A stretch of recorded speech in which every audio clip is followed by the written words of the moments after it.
আৰু এনবি নিউজে বিভিন্ন প্ৰান্তৰ বিভিন্ন ক্ষেত্ৰত জড়িত কেইবাগৰাকী ব্যক্তিক এনবি নিউজৰ বিশেষ সন্মানেৰে সন্মানিত কৰিব আৰু ইয়াৰে এগৰাকী ব্যক্তি হৈছে মঙলদৈৰ ৰাষ্ট্ৰীয় পুৰস্কাৰ প্ৰাপ্ত শিক্ষক শশাংক হাজৰিকা। শশাংক হাজৰিকাই তেওঁৰ জ্যেষ্ঠ ভাতৃ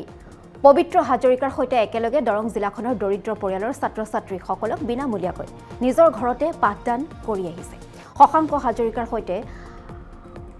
আমাৰ মঙলদৈৰ সাংবাদিক গৌতম চহৰীয়াৰ এক কথোপকথন আছে। আমি সেই কথোপকথন আপোনালোকলৈ আগবঢ়াইছোঁ।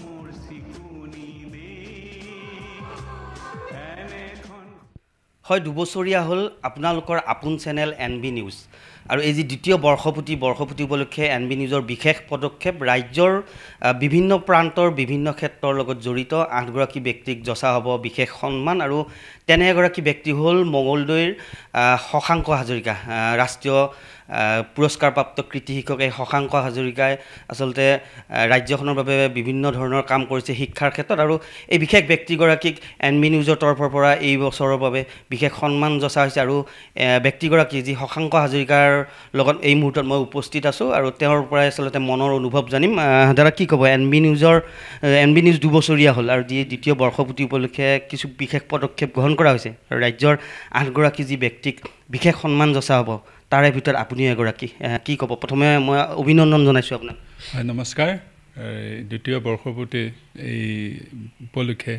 আমাক এই যচা সন্মানৰ বাবে আমি তেওঁলোকক কৃতজ্ঞতা জ্ঞাপন কৰিছোঁ আৰু যি বিগত 2টা বৰ্ষত তেওঁলোকে যিখিনি কৰিছে বা আমি এজন নিয়মীয়া প্ৰাৰ্থক হিচাপে সেই শলাগ ল'বলগীয়া কথা। এটা কথা উল্লেখ কৰিব লাগিব, যি বিশেষ কৰ্মৰ বাবে আচলতে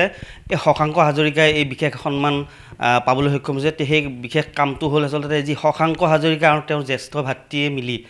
বিগত প্ৰায় 6 বছৰ ধৰি এক বিশেষ কৰ্মত নিয়োজিত হৈছে। যি পেছাত এগৰাকী শিক্ষক শশাংক হাজৰিকা, কিন্তু যি বাকী শিক্ষকৰ দৰে এওঁলোকেও আচলতে যি শিক্ষাবৃত্তিটোৰ লগতে তেওঁলোকে ঘৰুৱা টিউশ্যন কৰে, কিন্তু তেওঁলোকৰ যি টিউশ্যন কৰাৰ পদ্ধতি বা টিউশ্যনৰ যি নিয়ম আচলতে সম্পূৰ্ণ বেলেগ।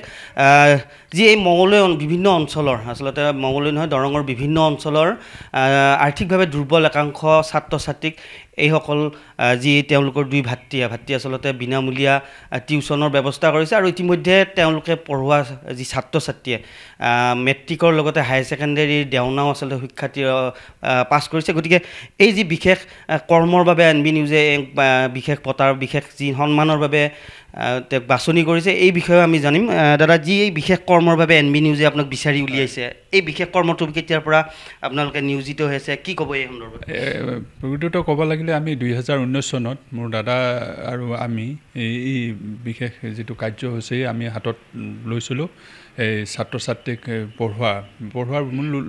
লক্ষ্য বা উদ্দেশ্য হ'ল কি যিখিনি 10মান শ্ৰেণীৰ মানে ব'ৰ্ড এক্সাম দিয়ে আৰু সেই ছাত্ৰ ছাত্ৰীসকলক বিশেষকৈ তেওঁ আগৰ পৰাই এই মানে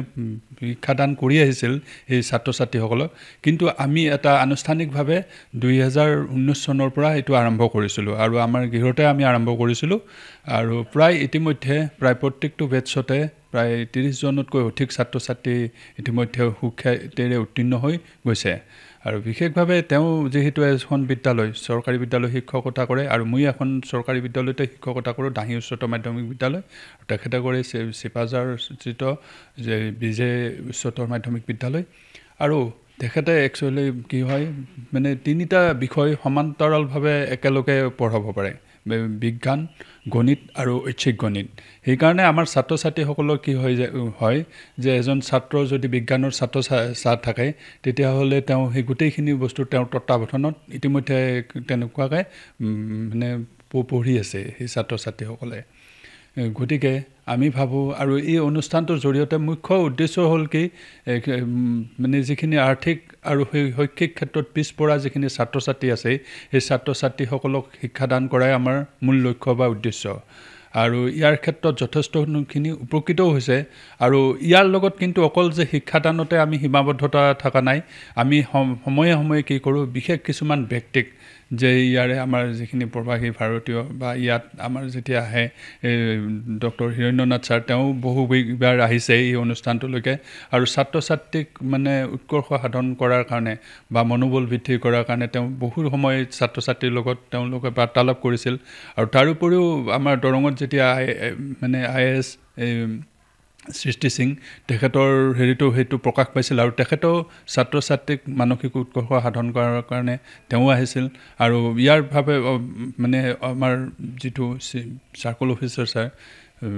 মানে নয়নজ্যোতি পাঠক ছাৰ তেখেতেও ইয়াৰ লগত জড়িত আছিল কিন্তু এই কথাখিনিত বা আমাৰ যিখিনি কাৰ্যত আৰু তেওঁ বহুবাৰ তাৰমানে এই ছাত্ৰ ছাত্ৰীক উদ্দেশ্যে বহুবাৰ তেওঁ মানে বক্তৃতা প্ৰদান কৰিছিল গতিকে অকল যে শিক্ষাদান বা শিক্ষা লৈয়ে যে ছাত্ৰ ছাত্ৰীসকল আগুৱাব সেই কথাটো নহয় যে আমি যদি এনেকুৱা কিছুমান ব্যক্তিক লগত যদি এই ছাত্ৰ ছাত্ৰীসকলক এটা লগ লগাই দিব পাৰোঁ আৰু বহুখিনি ছাত্ৰ ছাত্ৰীয়ে তাৰ পৰা কিন্তু অনুপ্ৰাণিত হৈ তেওঁলোকৰ জীৱনৰ কিন্তু দিশ বহুখিনিৰে সলনি হৈ গৈছে আৰু এতিয়া আপোনালোকে ধৰ মোক কথা সুধিছিল যে কিমানজন ছাত্ৰ ছাত্ৰীক আপোনালোকে পঢ়ায় একচুৱেলি আমি প্ৰকৃততে কোনো ছাত্ৰ ছাত্ৰী কিমান সংখ্যক পঢ়ালোঁ বা আমি কিমান ছাত্ৰ ছাত্ৰীক সহায় কৰোঁ এই সহায় আৰু পঢ়োৱাৰ আমি কোনো তাৰ লেখজোখ আমি হিচাপটো নাৰাখোঁ আৰু নাৰাখোঁ এইটো কাৰণে শিক্ষাদান বা দান বোলা বস্তুটোত আমাৰ কোনো মানে হিচাপ বা লেখজোখ নাই আৰু আমি আমাৰ যথমনি চেষ্টা কৰিছোঁ মানে তেখেতেও চেষ্টা কৰিছে আৰু মই সেইকাৰণে কৃতিত্ব আৰু কৰ্তৃত্বশীল বুলি মোৰ কোনো এইটোৰ ক্ষেত্ৰত মই তেখেতে গোটেই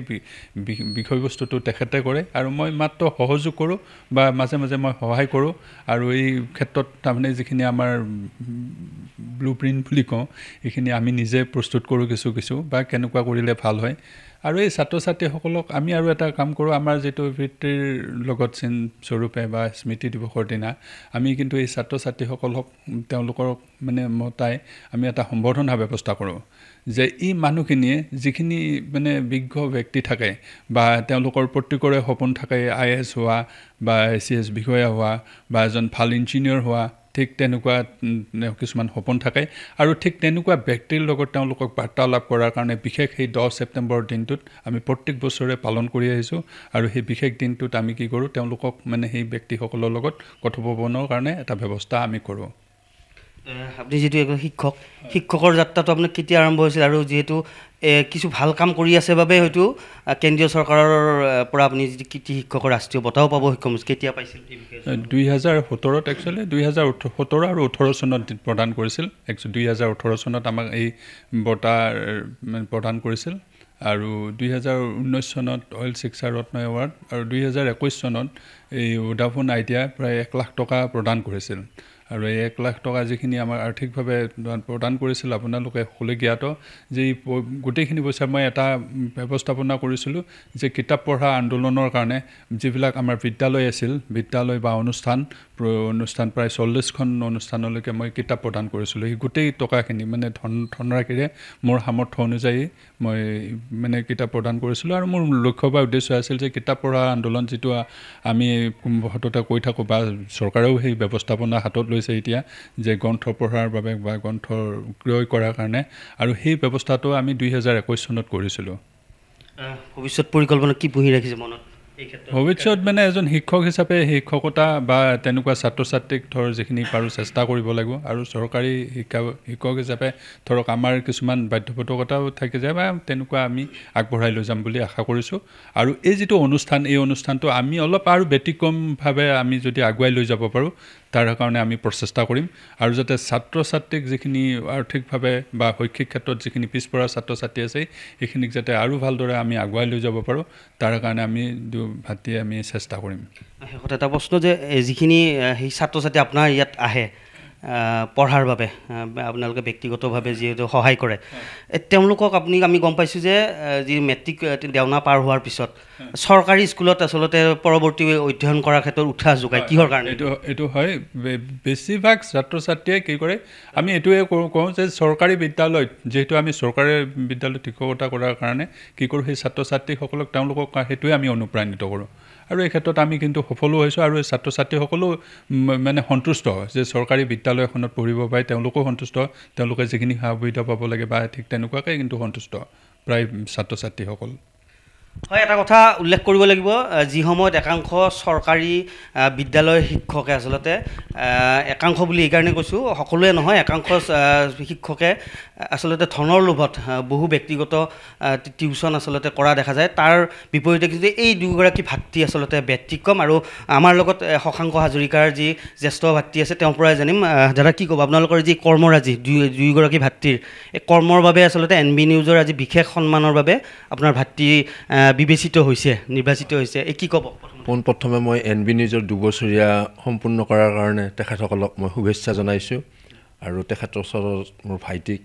যেটো সন্মান যাচিছে সেই আসলতে আমাৰ পৰিয়ালবৰ্গলৈ এই সন্মানটোৰ বাবে তেখেতসকলক আমি কৃতজ্ঞতা জনাইছোঁ আসলতে মই 1992 চনৰ পৰাই শিক্ষকতা কৰি আহিছোঁ আৰু সেই সময়ৰ পৰা মই অনানুষ্ঠানিকভাৱে বহু সংখ্যক ল'ৰা ছোৱালীক মানে পাঠদান কৰি আহিছিলোঁ আৰু ইয়াৰ বাবে মই কোনো ধৰণৰ পাৰিতোষিক লোৱা নাছিলোঁ অকল মই এই অঞ্চলতেই নহয় চিপাঝাৰ বিজয় উচ্চতৰ মাধ্যমিক বিদ্যালয়ৰ বিজ্ঞান শিক্ষক হিচাপে মই নিজৰ স্কুলৰখিনিটো কৰিবলগীয়া এইখিনি মোৰ কৰণীয় কাম স্কুলৰ ছোৱালীৰ ঘৰলৈ যোৱাটো সেইটো মোৰ কৰণীয় কাম ইয়াৰ উপৰিও চিপাঝাৰ অঞ্চলৰ যিবিলাক বেলেগ স্কুলত পঢ়া ছাত্ৰ ছাত্ৰীয়ে যেতিয়া মোক বিচাৰিলে তেওঁলোককো মই কোনো পাৰিতোষিক নোলোৱাকৈ মই পাঠদান কৰি আহিছিলোঁ 2016 বৰ্ষত মোক তাত চিপাঝাৰ এটা বেচৰকাৰী অনুষ্ঠানত এই বিজ্ঞানী পদাৰ্থ বিজ্ঞানী ডক্টৰ পৱন চৌৰিয়া ছাৰে যেতিয়া মোক কৃতি শিক্ষকৰ সন্মান যাচিলে তেতিয়াৰ পৰা মোৰ দায়িত্ব আৰু বাঢ়ি গ'ল ঠিক 2017 বৰ্ষত মোৰ কনিষ্ঠ ভাতৃয়ে ৰাষ্ট্ৰীয় কৃতি শিক্ষকৰ বঁটা লাভ কৰাৰ পিছত আমাৰ এই কিছু নতুন পৰিকল্পনা আমি হাতত লৈছিলোঁ সেইমতে মোৰ ভাতৃয়ে পৰিকল্পনা এটা কৰিলে যে আমি ইয়াত কাম এটা কৰোঁ যে আমাৰ ইয়াত এটা কোঠা এটা বনাই লৈ আমি অন্তত কিছু ল'ৰা ছোৱালীক যেটো আৰ্থিকভাৱে হওক বা শৈক্ষিক দিশত আসলতে আমাৰ এই অঞ্চলটোত আউলে চৌকাই হওক বা জনৰাম চৌকাই হওক বা এটা বৃহৎ অঞ্চলত আমাৰ শৈক্ষিক বিশেষকৈ বিজ্ঞান শিক্ষাটো বহুত পিছপৰা আছিলে সেইকাৰণে আমি দুইজন বিশেষকৈ ভাইটিয়ে পৰিকল্পনা লৈছিলে যে মই কৈছিলোঁ যে এটা পৰিকল্পনা আৰু এই ক্ষেত্ৰত বিশেষভাৱে আমাক বহু লোকে আমাক সহায় কৰিছিল যে কেনেধৰণে কৰিলে কামখিনি কৃতকাৰ্য লাভ হ'ব আৰু সেইমতে মই 3টা বিষয় উচ্চ গণিত সাধাৰণ গণিত আৰু সাধাৰণ বিজ্ঞানত মই নিজে পাঠদান কৰিছিলোঁ কৰাৰ উপৰিও মাজে সময়ে বিশেষ সমল ব্যক্তি কিছুমানক মাতি আনি আমি ছাত্ৰ ছাত্ৰীসকলক শিক্ষাদান কৰিছিলোঁ আৰু এই ক্ষেত্ৰত আমি এটা কথা মানে লাভৱান হোৱা যেন অনুমান হৈছে যে বহু ছাত্ৰ ছাত্ৰী আমাৰ ওচৰত পঢ়িব আহি প্ৰথমতে তেওঁলোকক সুধিও যে তোমালোকে কি পঢ়িবা তেওঁলোকে প্ৰথম অৱস্থাত কয় আমি কলা বিভাগত